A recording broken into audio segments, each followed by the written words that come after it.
Tarde, já estive com alguns dos participantes no workshop, ainda há pouco, mas outras das pessoas não tive ainda o prazer de contactar mais próximo. Agradecer inicialmente, como é óbvio, o convite da Social Development Hub na pessoa da Susana e do Leonardo. É uma honra estar aqui, poder de alguma forma contribuir um pouco também para a qualidade deste evento que ontem e hoje me têm maravilhado. E a todos vocês pela vossa espírito de participação que têm tido em todas as intervenções, com muitas questões e querem participar, também muitos parabéns a todos vocês. Então, o que me traz aqui hoje é falar um pouco do impacto social através do desporto. O desporto é a minha área e é através do desporto que eu procuro alcançar sempre um registro no impacto na comunidade. E ao longo de toda a minha carreira, é isso que eu vou tentar aqui explicar, tentei sempre ter esse cunho. Vou primeiro fazer aqui eu não se vai funcionar. Ok.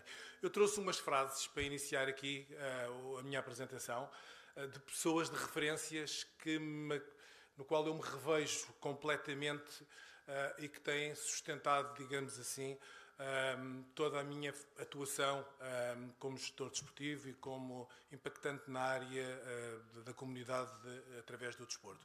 A primeira frase que aqui trago é a de Nelson Mandela, que o desporto tem o poder de mudar o mundo, que tem o poder de unir as pessoas como poucas conseguem, fala às pessoas numa linguagem que todos compreendem. O desporto cria esperança onde antes só havia desespero. Nelson Mandela.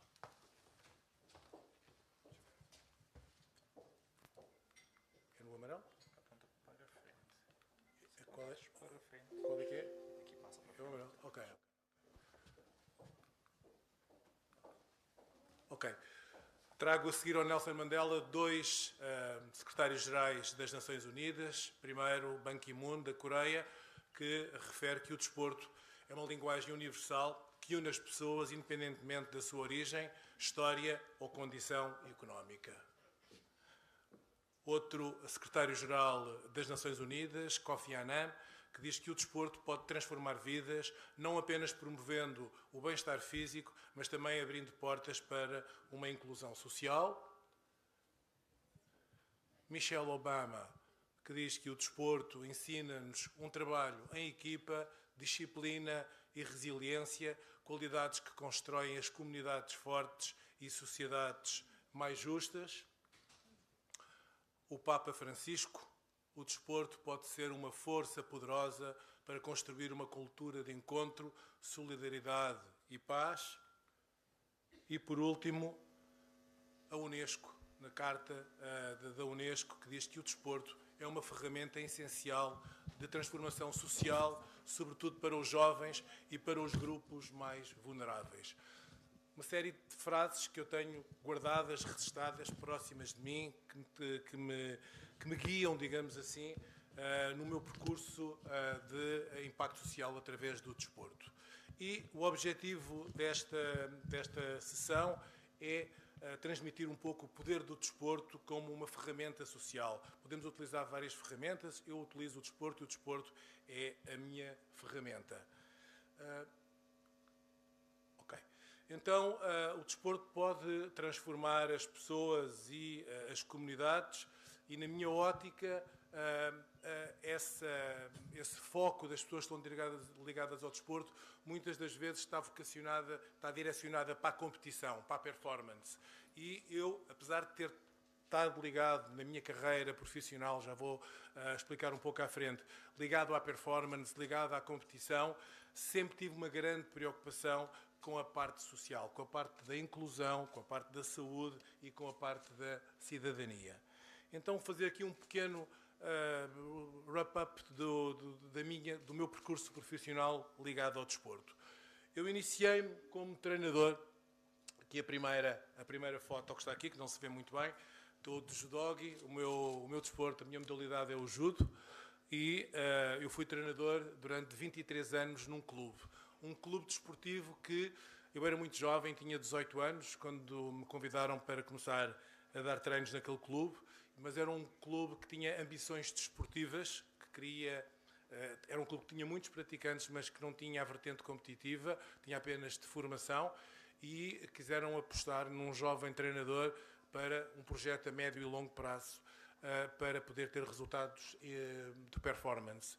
E era num bairro de Lisboa problemático, digamos assim. Okay? Para quem conhece Lisboa, a zona de Intendente, a zona dos Anjos, uma zona envelhecida, com alguns problemas sociais, e foi aí que eu iniciei a minha carreira de treinador.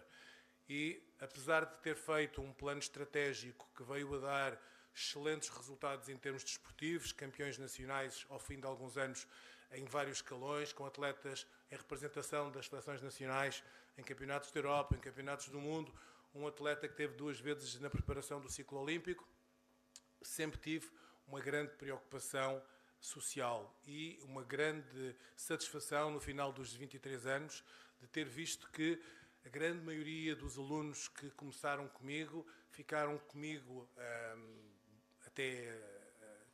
até sempre, até eu ter saído do clube, mantinham-se lá noutras funções, mais tarde, já depois de abandonarem a parte competitiva, mas todos eles, homens e mulheres, de que eu me orgulho do percurso que eles têm.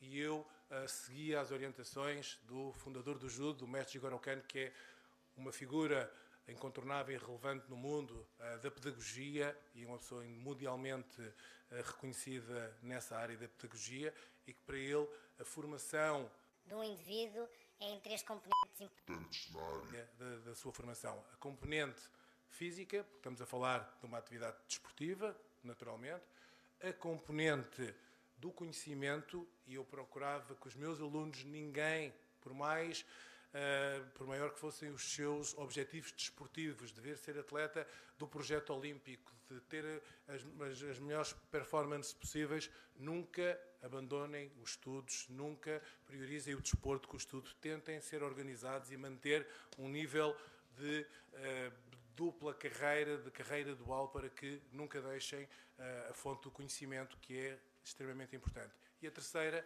para mim, talvez a mais importante de todas, os valores morais. Serem pessoas corretas, pessoas que nós nos podemos orgulhar de ser amigos deles e de estar próximos deles, pessoas com princípios. E eram estes 3 pilares que me mantiveram lá naquele clube aqueles anos todos e que, modéstia à parte, acho que fizemos um excelente trabalho. A segunda área de intervenção, fui diretor técnico nacional da Federação Portuguesa de Judo para o ciclo dos Jogos Olímpicos do Rio de Janeiro.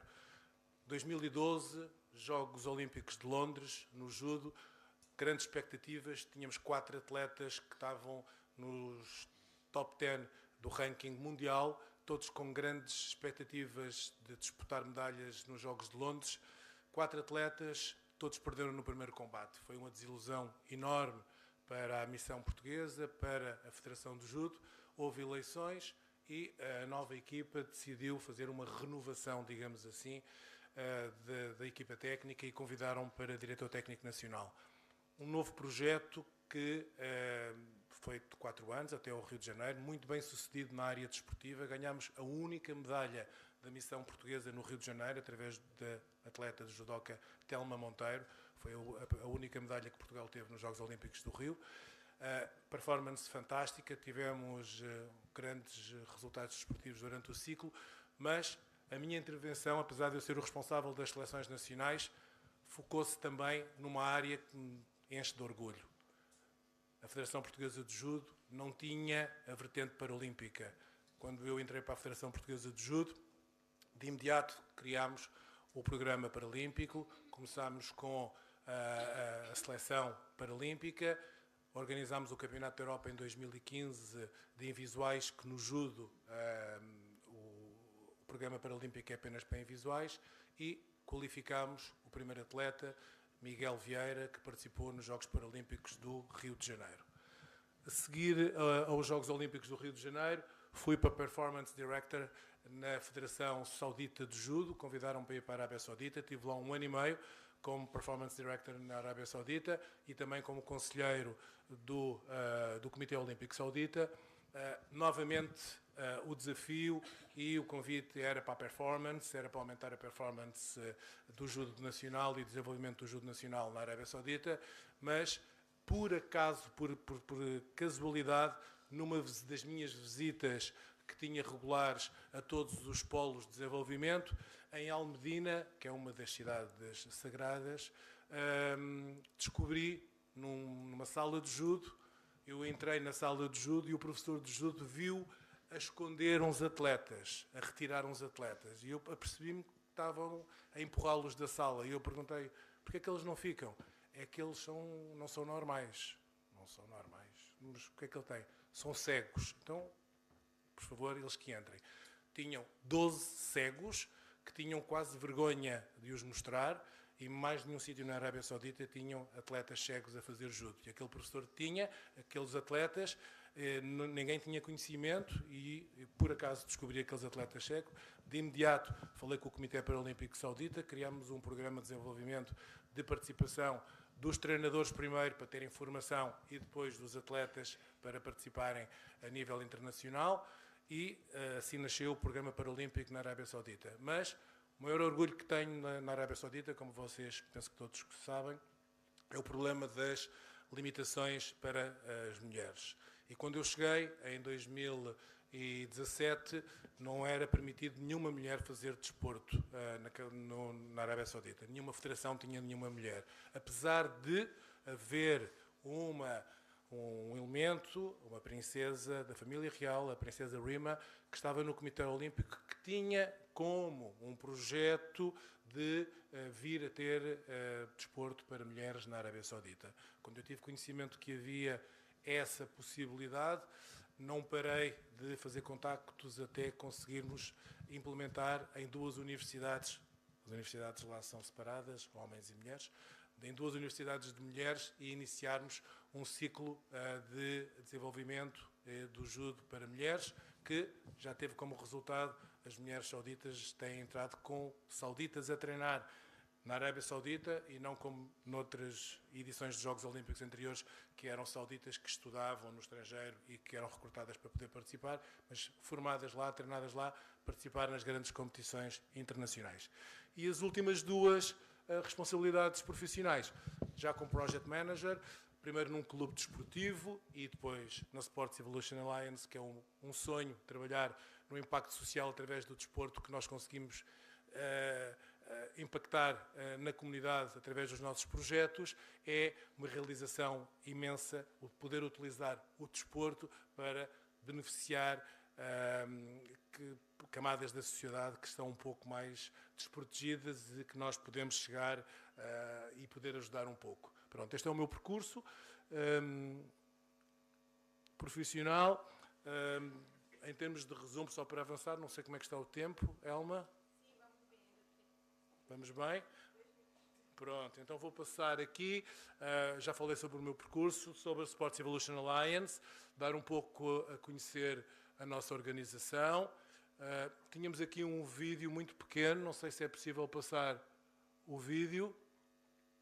Oi, andou demais. Consegue-se passar? É um resumo rápido. Sport Evolution Alliance is a non-governmental organization formed at the initiative of a group of sports managers located in Portugal. We have significant experience in managing and implementing European grants, with a particular focus on sport. Our team combines highly specialized experts, and we are capable of working in different areas and contexts. We bring innovation, knowledge, and access to the most relevant stakeholders, groups, and public bodies in the country. Our experience allows us to make a significant impact on each project we are involved in.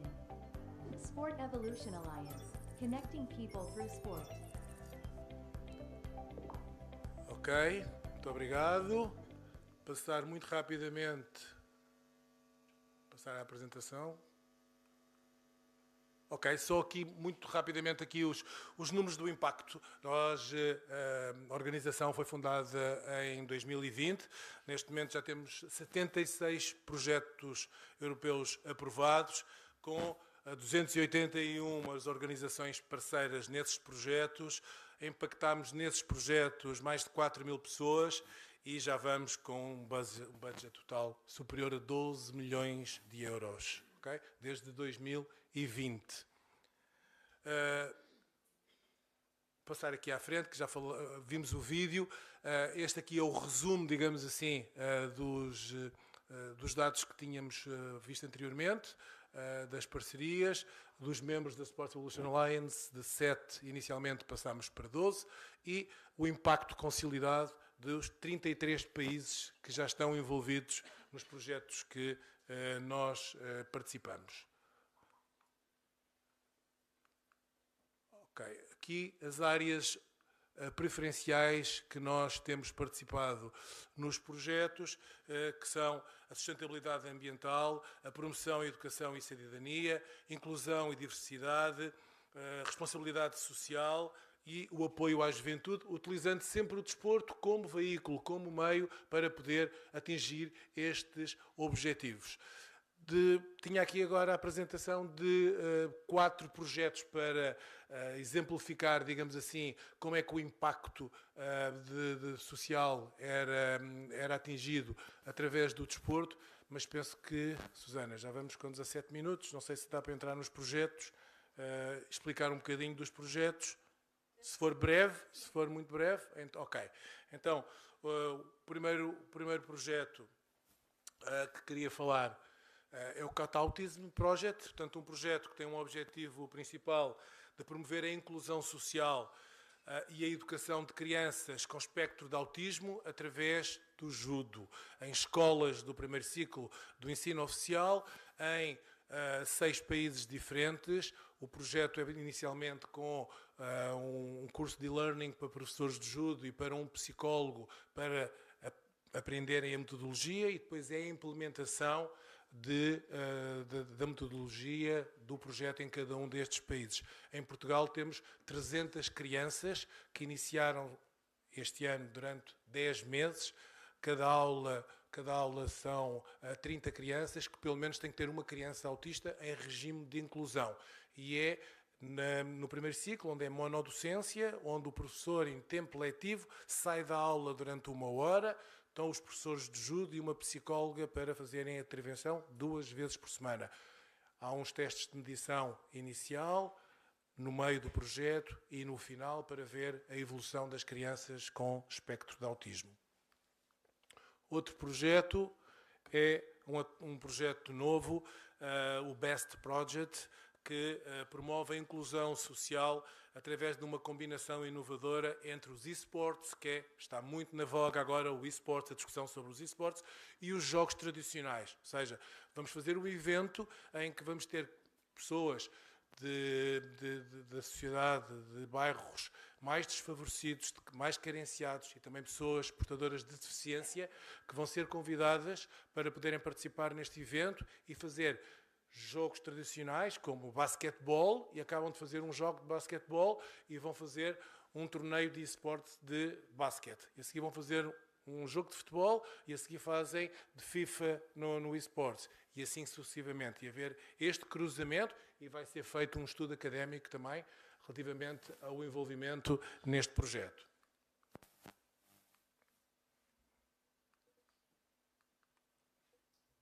Ok? GenderWise, um projeto de igualdade de género, é um dos tópicos também mais em cima da mesa na Comissão Europeia.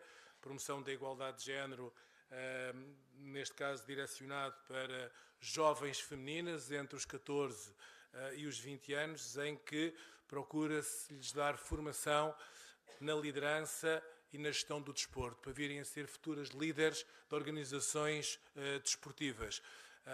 E também um apoio à carreira dual, para que elas consigam, são atletas que estão identificadas nos vários países, foram propostas pelas organizações desses países, atletas já numa fase não diria terminal, mas já numa fase madura da sua carreira desportiva e no qual perspectiva-se que elas possam, através de formação específica, virem a ser líderes de organizações desportivas. E este projeto é um projeto que visa a igualdade de género dentro da igualdade desportiva feminina.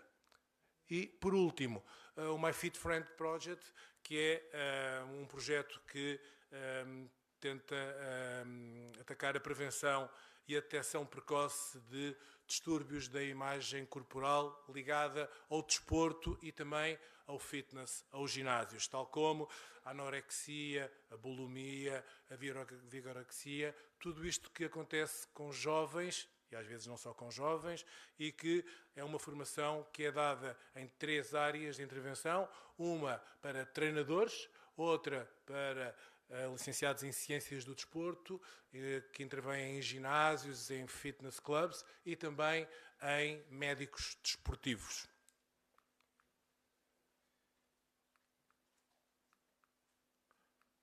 Ok, passar este, ok. Só para a final, para haver alguma questão. Passar só a mensagem final. Ok, aqui. Pronto. A finalizar, sei que já excedi o meu tempo, peço desculpa, está bem? A finalizar só aqui com esta frase, que esta é minha, não é daquelas minhas referências e que eu acho que é relevante também, que é que não precisamos de grandes recursos para criar impacto. Precisamos de visão, de vontade, de pessoas, e agora o último clique, e o desporto faz o resto. Muito obrigado a todos.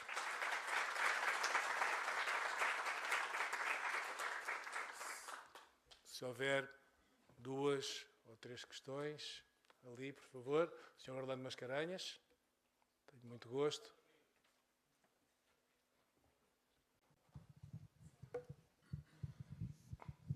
Muito boa tarde. Eu gostaria, primeiramente, de felicitar o Sr. Rui pela sua intervenção, pelo projeto que apresentou, e particularmente pela sua capacidade como atleta e como dirigente do judo. Portanto, felicitar por isso. Muito obrigado. Mas, paralelamente, também para concordar plenamente com o tema que aqui apresentou, que é o poder do desporto como ferramenta social. E temos em Cabo Verde exemplo muito recente em que, efetivamente, a Seleção Nacional de Futebol, os Tubarões Azuis, conseguiram, digamos, qualificar-se para o Mundial de Futebol e podemos ver que essa qualificação mobilizou a sociedade inteira, todo o Cabo Verde, de Santo Antão à Brava e em toda a diáspora, por todos esses continentes europeus e americanos, a sociedade cabo-verdiana se emocionou e vibrou. E aí verificámos uma união bastante grande de toda a sociedade, sem ver a questões políticas, religiosas, nada disso. Portanto, promoveu uma união bastante grande da sociedade cabo-verdiana. Eu penso que isso justifica plenamente esse tema do poder do desporto como ferramenta social e aprecio e felicito mais uma vez por essa sua apresentação. Muito obrigado. Eu aproveito a sua intervenção para felicitar todo o Cabo Verde e todos os cabo-verdianos pela qualificação para o Campeonato do Mundo.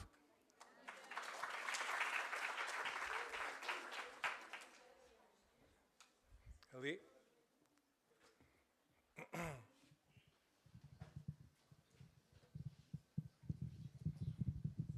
Boa tarde. Parabéns pela apresentação. Fiquei muito lisonjeada ao ver um psicólogo na apresentação. Parabéns aos promotores do evento. Sou Deise Gonçalves e sou psicóloga do trabalho e organizacional, uma amante do desporto. Como amante do desporto, também faço parte de uma equipa de futebol feminino na Ilha do Sal e também de uma escolinha de futsal para meninas dos 6 aos 12 anos. A minha curiosidade é, durante a tua carreira, qual foi a maior barreira identificada ao aplicar a psicologia no desporto e nas comunidades e qual a melhor estratégia para contorná-las? Obrigada.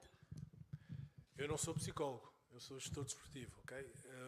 Aqui referi na intervenção do projeto Cat Autism que obriga a que haja um psicólogo nas equipas técnicas do projeto, ok? Mas a área da psicologia, aproveitando a intervenção, é uma área fundamental. Inicialmente foi muito incrementada nas equipas multidisciplinares do alto rendimento e no meu percurso enquanto treinador e enquanto diretor técnico sempre tivemos o apoio de um psicólogo nas equipas de performance. É fundamental, apesar de ser muito complicado de implementar, porque nem todos os atletas têm as mesmas necessidades e nem todos os atletas aceitam a intervenção da área do psicólogo da mesma forma.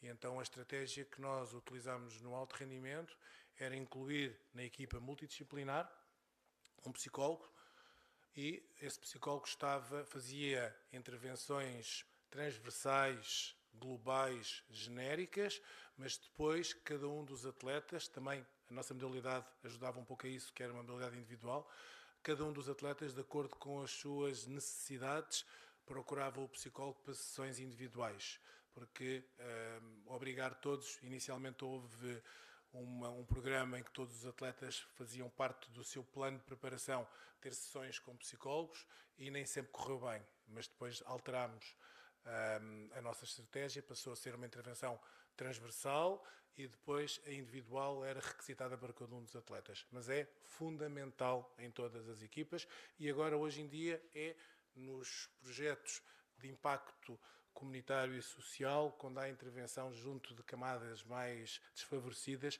o apoio e a presença de um psicólogo dentro de uma estrutura de um staff de implementação é fundamental também. Por isso, muito obrigado pela vossa participação.